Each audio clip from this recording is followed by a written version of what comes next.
好，第5條咧就係一個 table 嘅題目，咁就要考晒你3樣嘢啦，係咪？好，首先咁就第1條啦，佢俾咗個最大絕對誤差你，咁先揾咗個相對誤差先啦，係咪？就係將最大絕對誤差除翻個量度值，你就會做到係0.04嘅。然後將呢個數乘翻100%，佢咪做咗4%？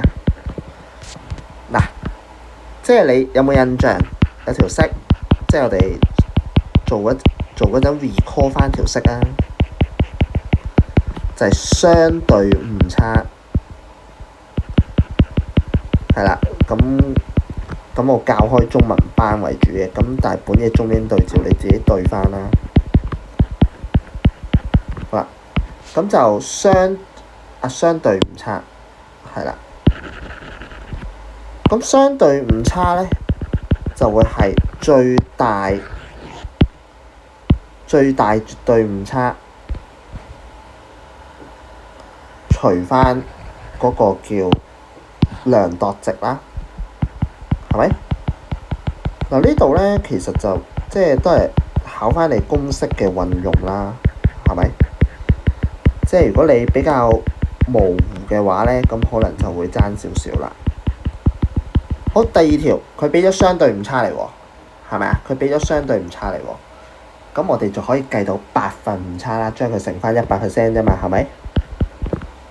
係咪？好啦，第3個呢個數1.25% 除翻100，係咪會做到個相對誤差係0.0125啊？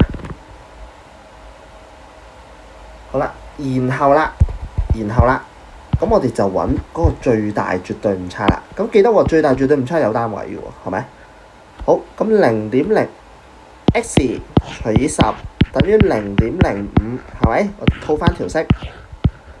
好啦，咁你就會做到咧，其實咧呢一條個最大絕對誤差咧就係0.5度啦。然後下面嗰條同樣道理，你就會做到，即係 x 除以8等於0.0125啦。